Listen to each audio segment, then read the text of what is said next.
The attack that shook the Concordat. For 2,000 years, the galaxy knew peace. Not the fragile peace of exhausted warriors, but something stronger. Something sacred. 47 species scattered across 10,000 star systems, bound together by one simple rule: never fire on another's ships without warning. It was called the Galactic Concordat. A promise written in starlight and honored in blood. Wars still happened, disputes over borders, resources, pride, but they followed the ancient protocol. You declared your intent. You gave them time. You fought with honor or you didn't fight at all. For 2 millennia, no one broke that rule, until the Corvox did. The freighter was called Meridian's Hope. A human cargo vessel, unarmed, carrying grain and medical supplies to the outer colonies. 300 souls aboard, families, engineers, teachers, people who had never seen a battlefield and never wanted to. They were 4 days from Earth when the Corvox battlecruiser appeared. No hail.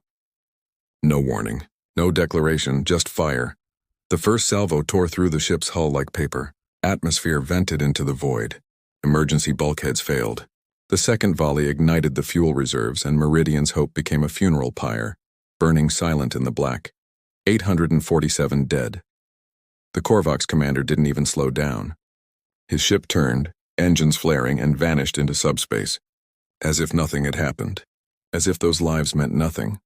But across the galaxy, every species felt the tremor. The Concordat's sacred rule, the foundation of 2,000 years of peace, and had been shattered. The emergency session convened within hours.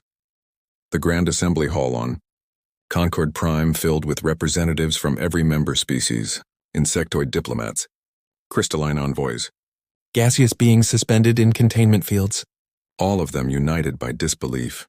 Ambassador Rylish of the Thal Confederacy spoke first, his voice crackling through the translators. This is unprecedented. The Corvox have always been aggressive, yes, proud. But this is madness. It is more than madness, rumbled Korthak, the Vryn delegate, his scales shimmering with agitation. It is a declaration. The Corvox are testing us. They want to see if the Concordat still has teeth. Then we respond, snapped Liara Voss, Earth's ambassador. She stood alone at humanity's podium, her voice steady despite the fury burning in her eyes. We demand justice, reparations, the commander responsible turned over for trial. And if the Corvox refuse, then what, human? The voice cut through the chamber like ice. High Counselor Vryn, one of the Concordat's founding members, hovered at the center of the hall, ancient, wise, and unmoved. You are new here, Ambassador Voss.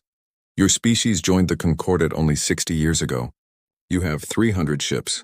The Corvox have 15,000. Do you truly wish to threaten them? Silence fell. Liara Voss didn't flinch.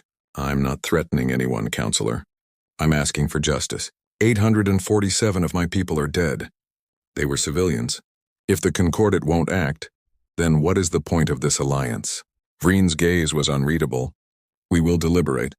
We will investigate. You'll delay. Voss's voice was quiet now, dangerously quiet. You'll debate.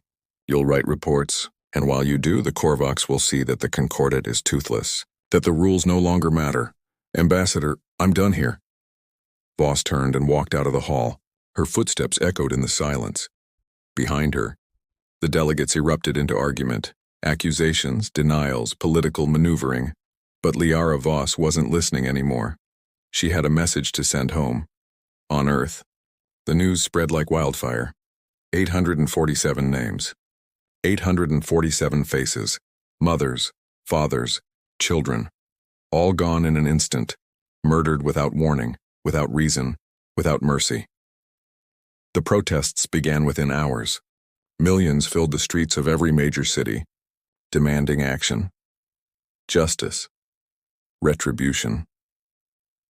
But the Terran Assembly didn't respond with speeches or promises. They responded with silence. And then, quietly, they began to move. Every shipyard on Earth, Mars, Luna, and the outer colonies received the same order: full mobilization. Priority Alpha. Factories that had been idle for decades roared back to life. Assembly lines that built cargo haulers were retooled overnight to produce warships. Civilian vessels were recalled and refitted.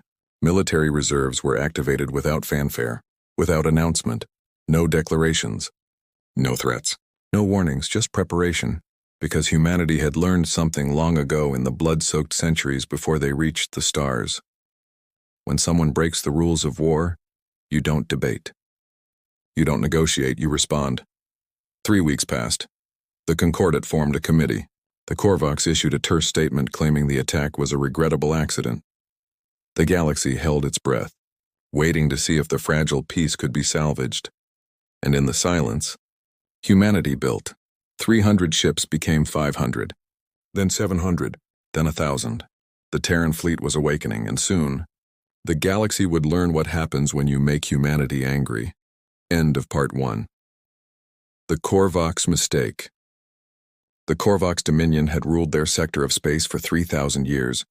They were apex predators among the stars. 7-foot warriors with scales like armor and claws that could tear through steel. Their empire spanned 200 systems, built on conquest and maintained through fear. They had crushed 17 species before joining the Concordat, and they had never forgotten what it felt like to dominate. To the Corvox, the Concordat was a cage. A necessary one, perhaps, and even predators understood the value of stable prey. But a cage nonetheless. And now, Supreme Commander Thraxus had found a way to test its bars. The War Council gathered in the obsidian halls of the Dominion's capital, Carrick Prime. Holographic star maps floated above the table, showing the routes of human trade ships. Small, vulnerable, tempting.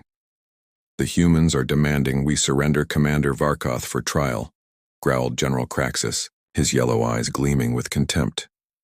They say he violated the Concordat's sacred rule. He followed my orders, Thraxus replied, his voice a low rumble that made the floor vibrate. That freighter was transporting more than grain. Our intelligence suggested weapons. We had every right to investigate. By destroying it without warning? Asked Admiral Thys, the only female voice in the council. She was smaller than the others, but her scars told a story of survival.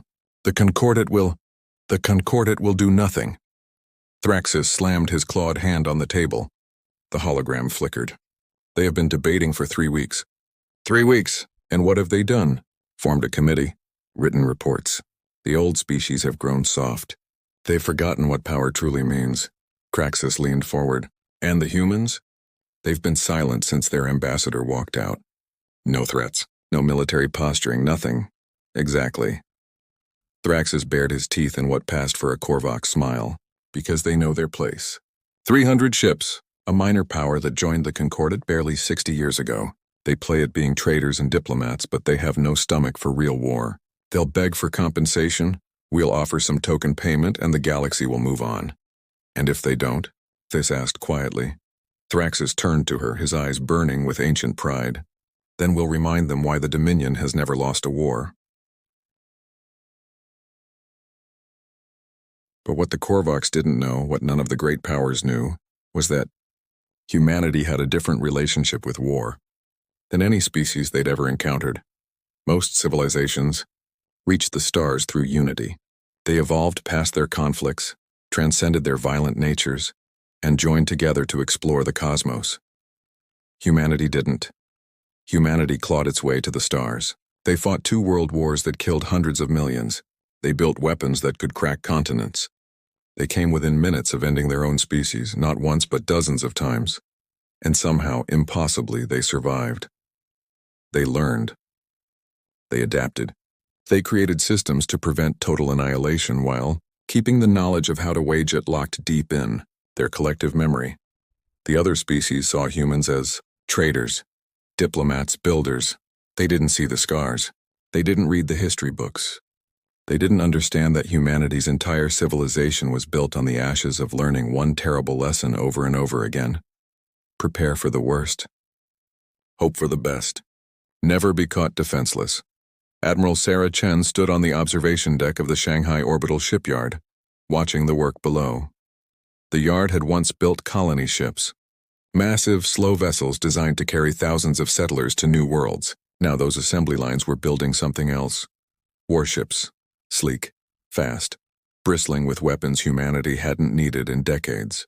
Railguns that could punch through a mountain. Missile batteries that could saturate a battlefield.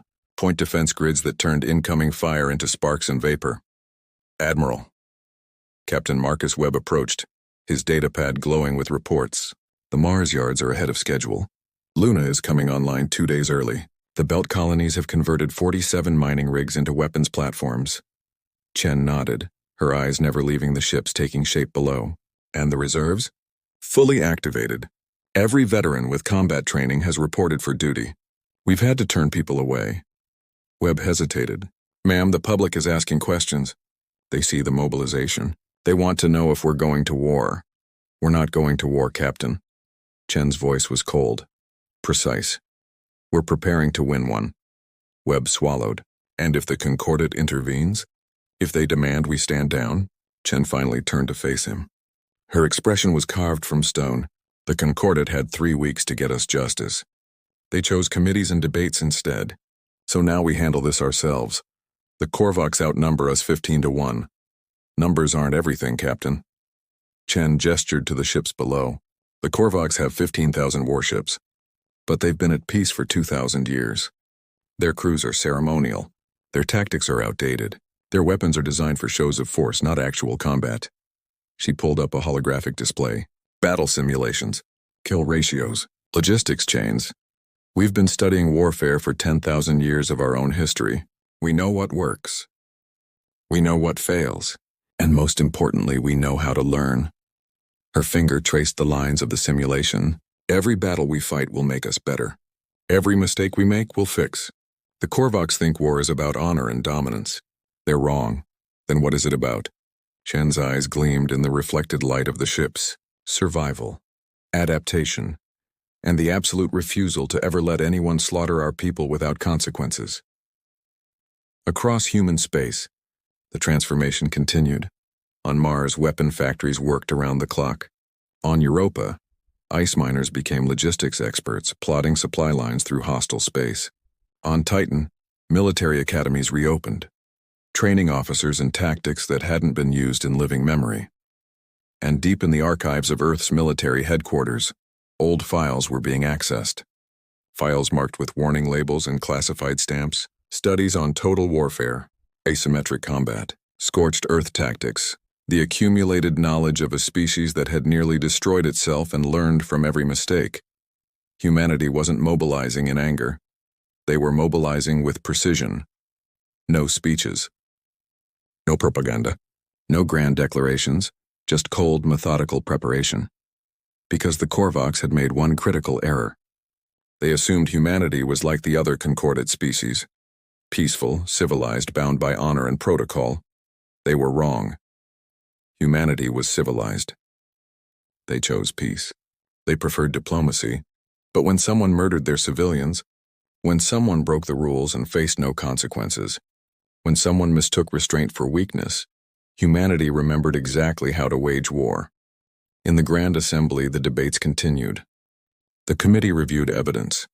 The older species counseled patience, negotiation, measured responses, and while they talked, humanity built. 1,000 ships became 1,500. Then 2,000. Then 3,000, still no declaration. Still no threats. Just the quiet, unstoppable hum of a species preparing to teach the galaxy a lesson it would never forget. The Corvox thought they were safe. They thought the humans would beg, or negotiate, or fade into irrelevance. They didn't realize they'd just made the worst mistake in their 3,000-year history. They'd attacked a species that knew how to survive extinction. And now, they were about to learn what that truly meant. End of Part 2.